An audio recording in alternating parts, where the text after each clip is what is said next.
Salut les trilobits, ça va? Moi non, j'ai fait un horrible cauchemar. Je vous raconte.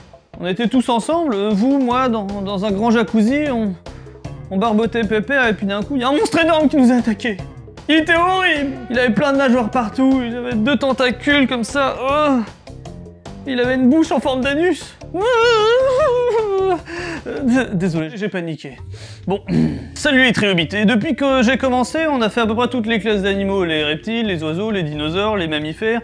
Il manque les amphibiens. Et pourtant, il y a encore une classe d'animaux qu'on n'a pas fait, qui était là bien avant nous et qui seront là bien après nous aussi. Une classe qui regroupe plus de 80% des animaux existants. Certains l'auront peut-être deviné, on va parler des insectes, arachnides et crustacés.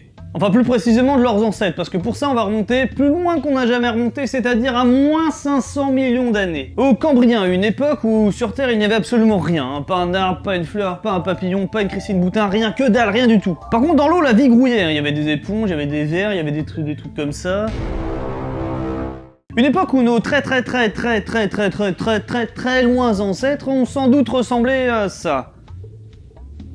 Ouais, on est loin de Jessica Alba. Hein. Une époque où les fonds marins étaient le territoire privilégié des trilobites.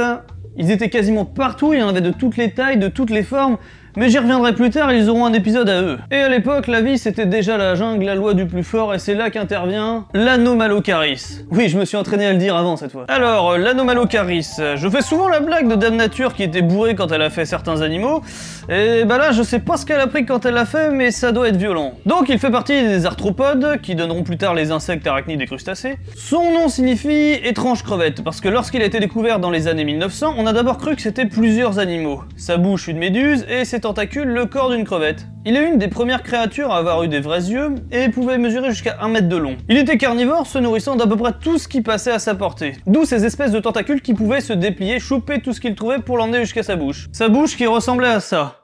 Là encore, ça ressemble à rien qu'on puisse imaginer à part dans nos pires cauchemars. Ou alors il fallait être le mec qui a inventé le sarlac dans Star Wars. Et quand on voit le fonctionnement, on n'a vraiment pas envie d'être une victime de cette bestiole. D'ailleurs, on a trouvé des empreintes de ce qui pouvait être ses dents sur des carapaces de trilobites.